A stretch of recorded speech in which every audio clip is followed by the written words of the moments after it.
प्यारे बच्चों, आज हम BA part third year economics first paper का अध्ययन करेंगे।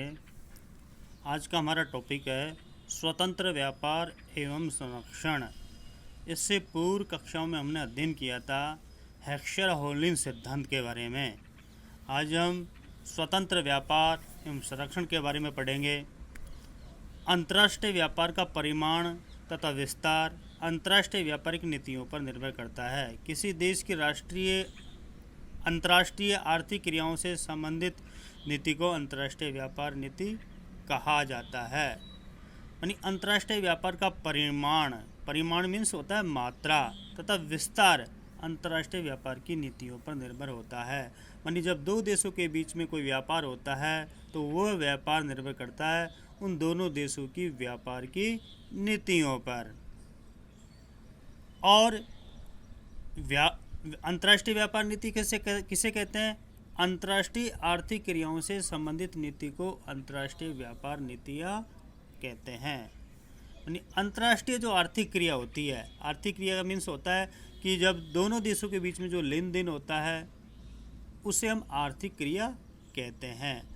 और आर्थिक क्रिया से संबंधित नीति को हम अंतर्राष्ट्रीय व्यापार नीति कहते हैं। यानी जब दो देशों के बीच में कोई व्यापार होता है तो पहले दोनों देश व्यापार की नीतियों को बनाता है। जैसे हम लोकल व्यापारियों की बात करें, जब एक स्थानीय बाजार में जब एक व्यापारी दूसरे व्यापार से कोई सामान खरीदता है तो पहले से वो प्लानिंग करता है, उन दोनों के बीच में एक समझौता होता है व्यापार का। उसी प्रकार अंतर्राष्ट्रीय बाजार में भी जब दो देशों के बीच में वस्तुओं की खरीद बेच होती है तो उनमें भी एक नीति के तहत ही कार्य किया जाता है। उस नीति को हम अंतर्राष्ट्रीय व्यापार नीति कहते हैं। अब अंतर्राष्ट्रीय व्यापार नीतियाँ, कुछ नीतियाँ तो ऐसी होती है जो अंतर्राष्ट्रीय व्यापार पर धनात्मक प्रभाव डालती है, और कुछ व्यापार नीतियाँ ऐसी होती है जो अंतर्राष्ट्रीय व्यापार पर ऋणात्मक प्रभाव डालती है। धनात्मक प्रभाव का मतलब ये होता है कि कुछ व्यापार नीतियाँ अंतर्राष्ट्रीय व्यापार के अनुकूल होती है, जो अंतर्राष्ट्रीय व्यापार को बढ़ावा देती है, जिसे हम धनात्मक प्रभाव कहते हैं। कुछ नीतियाँ अंतर्राष्ट्रीय व्यापार ऋणात्मक प्रभाव डालती है, यानी कुछ ऐसी कठोर व्यापार नीतियाँ होती है जो अंतर्राष्ट्रीय व्यापार पर कई प्रकार के प्रतिबंध लगा देती है, जिससे अंतर्राष्ट्रीय व्यापार कम होता है। इसे हम ऋणात्मक प्रभाव कहते हैं। अब विभिन्न देशों के द्वारा यहाँ पर 5 प्रकार की व्यापार नीतियाँ बनाई जाती है, जिसमें पहला है प्रतिबंधित नीति। प्राचीन समय में राष्ट्रीय वाणिज्यिक नीतियों का अभाव था। व्यापार की सीमा शहरों तक ही सीमित थी। शहर में होने वाले व्यापार अनेक प्रकार के प्रतिबंधों से जुड़ा हुआ था। व्यापारियों को अपनी वस्तु निर्धारित कीमतों पर बेचनी पड़ती थी, उसके बदले में वहीं से दूसरी वस्तु खरीदनी अनिवार्य थी। इस प्रकार की कार्यप्रणाली का मुख्य उद्देश्य ये था कि एक देश की मुद्रा उसी देश में रहे। प्रतिबंधित नीति के तहत अंतर्राष्ट्रीय व्यापार की किसी प्रकार की कोई छूट नहीं थी। यानी प्राचीन काल में राष्ट्रीय वाणिज्य नीति के तहत व्यापार शहर की सीमाओं या कस्बों की सीमाओं तक ही सीमित था। यानी केवल एक शहर के अंदर या एक कस्बे के अंदर तक ही सीमित था, और वहीं उसी शहर में उनको कोई वस्तु खरीदनी होती थी और वहीं एक निश्चित कीमत पर बेचनी होती थी। इसका मुख्य उद्देश्य था कि उस शहर की जो मुद्रा है, उस कस्बे की जो मुद्रा है, उसी कस्बे में बनी रहे। यद्यपि उस समय शहरी बाज़ारों का निर्माण हो गया था, परंतु उन बाज़ारों में नाप तोल मूल्य आदि से संबंधित क्रियाओं पर पूर्ण नियंत्रण रखा जाता था। शहर एवं कस्बे अपने क्षेत्र के संपूर्ण आयात एवं निर्यात पर नियंत्रण रखते थे। क्षेत्रीय उद्योग को बाहरी प्रतियोगिता से संरक्षण प्रदान किया जाता था। शहर की सरकारें विभिन्न प्रकार के कर लगाकर आयात निर्यात पर नियंत्रण रखती थी। ये स्थिति सामंतशाही तक रही। मानी जो प्रतिबंध नीति थी वो सामंतशाही राज तक ही रही। यहाँ पर प्रतिबंध नीति में बताया गया है कि उस समय शहरी बाजारों का निर्माण हो गया था, लेकिन आयात निर्यात पर पूर्ण रूप से प्रतिबंधित था, नियंत्रण था। किसी प्रकार का कोई आयात निर्यात की छूट नहीं थी। नेक्स्ट है वाणिज्य नीति। सामंतशाही की समाप्ति के बाद आधुनिक राष्ट्रों का उदय हुआ। मानी वाणिज्य नीति जहाँ पर सामंतशाही खत्म होती है, जहाँ पर प्रतिबंध नीति खत्म होती है, उसके आगे वाणिज्यवादी नीति स्टार्ट होती है, शुरू होती है। सामंतशाही की समाप्ति के बाद में आधुनिक राष्ट्र का उदय हुआ और राजा महाराजाओं ने अपने अधिकार का केंद्रीकरण किया। इस अवधि को व्यापारिक अवधि के नाम से जाना जाता है। इससे प्रचलित नीति को वाणिज्य नीति कहा जाता है। इस अवधि में मुद्रा एवं बहुमूल्य धातु व्यक्तियों को मुख्य धनी समझी जाती थी। मानी जो वाणिज्यवादी नीति थी, इस नीति में राजा महाराजाओं तक की अधिकारों एवं शक्तियों का केंद्रीकरण हुआ। मानी ये काल राजा महाराजाओं का काल कहा जाता है। इसमें जो पूरा अधिकार थे, पूरी शक्तियाँ थी, वो राजाओं तक ही सीमित थी। और इस अवधि में जिस राजा के पास ज़्यादा मात्रा में मुद्रा और बहुमूल्य धातु जिसमें सोना चांदी होता था, उस राजा को ज़्यादा समृद्ध माना जाता था। और इसी काल में राजा के आदेश की पालना आवश्यक थी। आंतरिक व्यवस्था, भारी आक्रमण से रक्षा तथा राज्य के विस्तार हेतु फौज आवश्यक समझी जाती थी। यानी यहाँ पर एक देश की सुरक्षा के लिए, उसकी आंतरिक शांति बनाए रखने के लिए फौज की आवश्यकता मानी जाती थी। अर्थात जिस राजा के पास फौज की संख्या अधिक है या जिसकी फौज बड़ी है, उस राजा को अधिक समृद्ध माना जाता था। और उस फौज के लालन पालन के लिए बहुमूल्य धातुओं की आवश्यकता होती थी। वाणिज्यवादी नीति की मुख्य विशेषता अनुकूल व्यापार संतुलन भी थी। अनुकूलन व्यापार संतुलन का मतलब होता है अनुकूलन। अनुकूल व्यापार संतुलन का मतलब होता है कि एक देश की प्राप्तियां उसके भुगतानों से अधिक होती है तो उसको अनुकूल व्यापार नीति कहते हैं। अनुकूल व्यापार मानी उसका निर्यात अधिक होता है और उसका आयात कम होता है। मानी व्यापार उस जिसके पक्ष में होता है उसको हम अनुकूल व्यापार संतुलन कहते हैं। नेक्स्ट है स्वतंत्र व्यापार नीति। स्वतंत्र व्यापार नीति का विकास वाणिज्यवादी नीति की प्रतिक्रिया के रूप में हुआ। 18वीं शताब्दी के प्रारंभ में वाणिज्यवादी नीति के विरोध में तीव्र प्रतिक्रिया हुई। यानी स्वतंत्र व्यापार जो वाणिज्यवादी नीति थी उसमें जो कुछ कमियां थी, उन कमियों को दूर करते हुए उसके विरोधियों ने 18वीं शताब्दी में इसका प्रारंभ किया।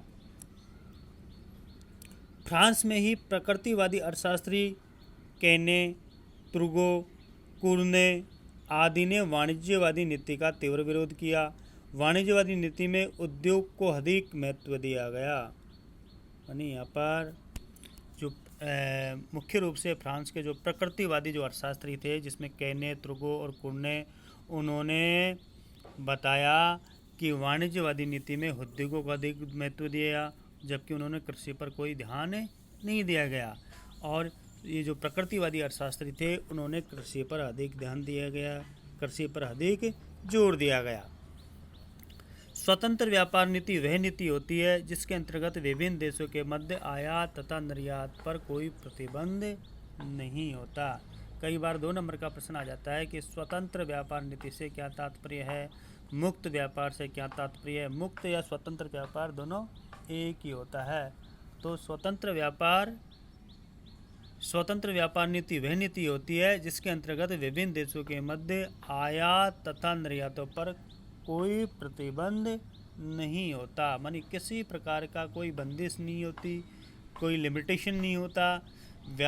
अंतर्राष्ट्रीय व्यापार में आयात और निर्यात की खुली छूट होती है। यानी न तो घरेलू उद्योगों को संरक्षण दिया जाता है, न विदेशी वस्तुओं पर किसी प्रकार का कोई कार्य लगाया जाता है। इसे हम स्वतंत्र व्यापार कहते हैं। एडम स्मिथ के अनुसार स्वतंत्र व्यापार नीति की धारणा का संबंध एक ऐसी वाणिज्य नीति से है जो घरेलू और विदेशी वस्तुओं के मध्य किसी प्रकार का भेदभाव नहीं करता। अर्थात जो न तो घरेलू वस्तुओं पर किसी प्रकार की कोई छूट देता है और न ही विदेशी वस्तुओं पर कोई अतिरिक्त भार डालता है, अर्थात न कोई कार्य लगाता है। इस प्रकार के स्वतंत्र व्यापार नीति किसी कृत्रिम बाधा को उत्पन्न किए बिना वस्तुओं और सेवाओं का अंतर्राष्ट्रीय प्रभाव होता है। नेक्स्ट है अधिक स्वतंत्र व्यापार नीति। द्वितीय महायुद्ध के पश्चिम द्वितीय महायुद्ध के समय अमेरिका एवं विश्व के अन्य देशों द्वारा एक नीति को अपनाया गया। युद्धोत्तर काल में विश्व व्यापार का एक पक्षीय विकास प्रारंभ हो गया। विश्व व्यापार में अमेरिका प्रभुत्व निरंतर बढ़ता गया। मतलब द्वितीय विश्व युद्ध के पश्चात अमेरिका एक महाशक्ति के रूप में उभरा और उससे महाशक्ति के रूप से उभरने के कारण अमेरिका का विश्व के सभी देशों पर उनका प्रभुत्व निरंतर बढ़ने लगा और अंतर्राष्ट्रीय बाजार में अमेरिकन डॉलर की स्थिति निरंतर सुदृढ़ होती गई।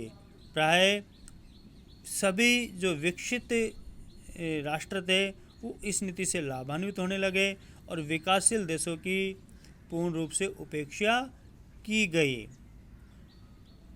और जो अंतर्राष्ट्रीय व्यापार था उसका लेन देन मुख्य रूप से अमेरिकन डॉलर में ही होता था। इन हालातों से निपटने के लिए कई अंतर्राष्ट्रीय संगठनों का निर्माण किया गया। मानी जो विकसित देश थे वो विकासशील देशों का शोषण करते थे, तो उस शोषण से बचने के लिए कई अंतर्राष्ट्रीय संगठन का निर्माण किया गया जिनका मुख्य उद्देश्य था कि अंतर्राष्ट्रीय व्यापार की निगरानी की जाना, अंतर्राष्ट्रीय व्यापार की देखरेख करना। उसमें मुख्य रूप से गेट, व्यापार एवं प्रशुल्क संबंधी समझौता, यूरोपीय साझा बाजार ECM तथा अन्य क्षेत्रीय संगठनों का भी गठन किया गया। इनके बाद में WTO विश्व व्यापार संगठन का निर्माण भी किया गया। तो आज अंतर्राष्ट्रीय व्यापार के जो नियंत्रण करने वाली जो संस्था है, जो निगरानी करने वाली संस्था है, वो है WTO विश्व व्यापार संगठन। विश्व व्यापार का संगठन का मुख्य उद्देश्य होता है कि दो देशों के बीच में अंतर्राष्ट्रीय व्यापार बिना किसी बाधा के ज़्यादा मात्रा में हो सके और दूसरा एक देश दूसरे देश का शोषण न कर सके। नेक्स्ट है संरक्षण की नीति। संरक्षण से तात्पर्य प्रोटेक्शन का तात्पर्य होता है कि एक देश दूसरे देश की प्रतियोगिता से बचने के लिए या दूसरे देश से बचाव करने के लिए अपने घरेलू उद्योगों को किसी प्रकार की जो आर्थिक सहायता देता है, उसको कुछ अनुदान देता है या अपने उद्योगों को कोई करों में छूट देता है, तो उसे हम क्या कहते हैं, संरक्षण। और संरक्षण के तहत ही विदेशी जो वस्तुएं होती हैं उन पर टैक्स लगाया जाता है ताकि घरेलू बाजार में उनकी बिक्री कम से कम हो सके। प्रतिष्ठित अर्थशास्त्रियों द्वारा प्रतिपादित स्वतंत्र व्यापार नीति के अनेक गुण होते हुए भी विश्व के अन्य देशों ने इसका विरोध किया। संरक्षण की नीति को अपनाया। सन 1791 में अमेरिकन अर्थशास्त्री अलेक्जेंडर हैमिल्टन ने स्वतंत्र व्यापार के विरुद्ध नेतृत्व प्रदान करते हुए राष्ट्रवाद की नीति को जन्म दिया। बाद में जर्मन अर्थशास्त्री फ्रेडरिक लिस्ट ने इसे और अधिक विकसित किया। मानी जो अमेरिकन अर्थशास्त्री अलेक्जेंडर हैमिल्टन ने स्वतंत्र व्यापार नीति का काफ़ी विरोध किया, उन्होंने संरक्षण को समर्थन दिया। बाद में हैमिल्टन का समर्थन जर्मन अर्थशास्त्री फ्रेडरिक लिस्ट ने भी किया। संरक्षण की नीति का तात्पर्य एक ऐसी नीति से है जो विश्व सापेक्षिक मूल्य की तुलना में घरेलू सापेक्षिक मूल्यों में वृद्धि करके घरेलू उद्योगों को प्रोत्साहित करती है। सरल शब्दों में देश के उद्योगों को कुछ सुविधाएं व आर्थिक सहायता देकर अथवा विदेशी वस्तुओं पर ऊंचे कर लगाकर प्रोत्साहन देना उनका विकास करने की नीति को संरक्षण कहते हैं। संरक्षण प्रोटेक्शन का मतलब होता है, यदि हम मोटे रूप से देखें तो अपने घरेलू जो उद्योग धंधे हैं उनको संरक्षण प्रदान करना। और संरक्षण किसी भी रूप में प्रदान किया जा सकता है, जैसे आर्थिक सहायता के रूप में, अनुदान के रूप में, या जो विदेशी वस्तु हैं उन पर भारी मात्रा में टैक्स लगाकर घरेलू उद्योग धंधों को बचाया जा सके। तो ये तो थे अंतर्राष्ट्रीय जो व्यापार के प्रकार। अब हम स्वतंत्र व्यापार का विस्तार से अध्ययन करेंगे। स्वतंत्र व्यापार का यहाँ पर विस्तार से अध्ययन करेंगे। स्वतंत्र, जैसे हमने ऊपर भी पढ़ा कि स्वतंत्र व्यापार क्या है। स्वतंत्र व्यापार वह नीति है जिसके अंतर्गत विभिन्न देशों के मध्य वस्तुओं और सेवाओं के विनिमय पर किसी प्रकार का कोई प्रतिबंध नहीं होता। स्वतंत्र व्यापार में निर्बाध रूप से वस्तुओं का लेन देन होता है, वस्तुओं का आयात निर्यात होता है, किसी प्रकार का कोई प्रतिबंध नहीं होता। स्वतंत्र व्यापार के सिद्धांत के प्रतिपादन का श्रेय मुख्यतः प्रसिद्ध अर्थशास्त्री प्रोफेसर एडम स्मिथ को जाता है। स्वतंत्र व्यापार नीति की उस प्रणाली को कहते हैं जिसमें देश व विदेश वस्तुओं में किसी प्रकार का भेदभाव नहीं रखा जाता, न तो विदेशी वस्तुओं पर अनावश्यक कर लगाया जाता है और न ही स्वदेशी उद्योगों को विशेष सुविधाएं प्रदान किया जाता है। यानी स्वतंत्र व्यापार के सिद्धांत का जो मुख्य प्रतिपादक माना जाता है उसे एडम स्मिथ को कहा जाता है। तो एडम स्मिथ ने अपने सिद्धांत में बताया कि स्वतंत्र व्यापार वह व्यापार होता है जिसमें न तो घरेलू उद्योगों को किसी प्रकार का कोई संरक्षण दिया जाता है और न ही विदेशी उद्योगों पर या विदेशी वस्तुओं पर किसी प्रकार का कोई प्रतिबंध या टैक्स लगाया जाता है। अब इसकी कुछ परिभाषाएं, कि स्वतंत्र व्यापार की क्या क्या परिभाषा है, विभिन्न अर्थशास्त्रियों ने भिन्न भिन्न परिभाषा दी। इसमें पहला है प्रोफेसर एबरलर मामूली सरकारी हस्तक्षेप को स्वतंत्र व्यापार नीति का उल्लंघन नहीं मानते। यहाँ पर एबरलर ये कहते हैं कि स्वतंत्र व्यापार में यदि कोई मामूली सरकारी हस्तक्षेप होता है, यानी सरकार कोई दखलंदाजी करता है मामूली सीमित मात्रा में, तो उसमें हमें स्वतंत्र व्यापार की नीति का उल्लंघन नहीं कहेंगे। एबरलर के अनुसार स्वतंत्र व्यापार उदारवाद की बाह्य व्यापार प्रणाली है, किंतु इसका यह अर्थ नहीं है कि एक ओर अप्रतिबंधित व्यापार तथा दूसरी ओर बाजार की शक्तियों के स्वतंत्र क्रियाकलाप पर निश्चित हस्तक्षेप, जैसे बाजार में हस्तक्षेप दोनों की साथ साथ वकालत तर्कसंगत नहीं है। केरनेस ने बताया कि यदि विशेष लाभ के लिए राष्ट्र व्यापार करते हैं तो उनका स्वतंत्र व्यापार क्रियाओं में हस्तक्षेप करना लाभों से वंचित रहेगा। वेस्टवेल के अनुसार स्वतंत्र व्यापार का व्यवहारिक नियम विदेशी व्यापार सिद्धांत से लिया है, जिसमें किसी उद्योग विशेष को दिए जाने वाले प्रोत्साहन एवं समस्त प्रतिबंध समाप्त कर दिए जाते हैं। कर केवल आय के उद्देश्य को ध्यान में लगाकर रखा जाता है। वेस्टवेल यहाँ पर यह कहता है कि स्वतंत्र व्यापार पर में किसी प्रकार का कोई प्रतिबंध नहीं होता और जो सरकार जो टैक्स लगाती है उस टैक्स लगाने का मुख्य उद्देश्य होता है आय प्राप्त करना, न कि उस उद्योगों पर, उस व्यापार पर प्रतिबंध लगाना। यदि आय के उद्देश्य से जो टैक्स लगाया जाता है उसको स्वतंत्र व्यापार में बाधक नहीं माना जाता। प्रोफेसर जगदीश भगवती जो भारतीय अर्थशास्त्री थे, उन्होंने बताया कि उस स्थिति को स्वतंत्र व्यापार माना है जिसमें किसी प्रकार तटकर न हो। तटकर माने जो बंदरगाहों पर जो कर लगाया जाता है उसको तटकर कहा है। कोटे निर्धारित न हो। कोटे का मतलब कि सरकार व्यापार को संरक्षण देने के लिए एक देश से एक निश्चित मात्रा में यदि आयात करती है, जैसे हम सपोज करो कि भारत एक साल में एक वस्तु का 1 लाख टन आयात करती है, तो ये कोटा होता है, उससे अधिक वो आयात नहीं करेगी, तो कोटे का निर्धारित किए था। विनिमय प्रतिबंध न हो, तो यहाँ पर वो कहते हैं कि तटकर न हो, कोटे न निर्धारित किए हो, विनिमय प्रतिबंध न हो, उत्पादन पर आर्थिक सहायता की पद्धति न हो और न ही घटक प्रयोग तथा उपयोग पर इस प्रकार की बंदिश न हो। उपयुक्त परिभाषा से स्पष्ट है कि स्वतंत्र व्यापार नीति बिना किसी कृत्रिम बाधा को उत्पन्न किए वस्तुओं और सेवाओं के अंतर्राष्ट्रीय व्यापार को स्वीकृति प्रदान करती है। फिर भी स्वतंत्र व्यापार नीति के लिए आवश्यक नहीं है कि आयातों तथा निर्यातों पर किसी प्रकार के प्रतिबंध न हो। स्वतंत्र व्यापार के अंतर्गत कर तो लगाया जाता है, लेकिन कर का जो मुख्य उद्देश्य होता है वो है आय का अर्जन करना, संरक्षण देना या भेदभाव करना नहीं। अब हम स्वतंत्र व्यापार के पक्ष में तर्क पढ़ेंगे। स्वतंत्र व्यापार के पक्ष में तर्क इससे होने वाले लाभों के आधार पर दिए जाते हैं।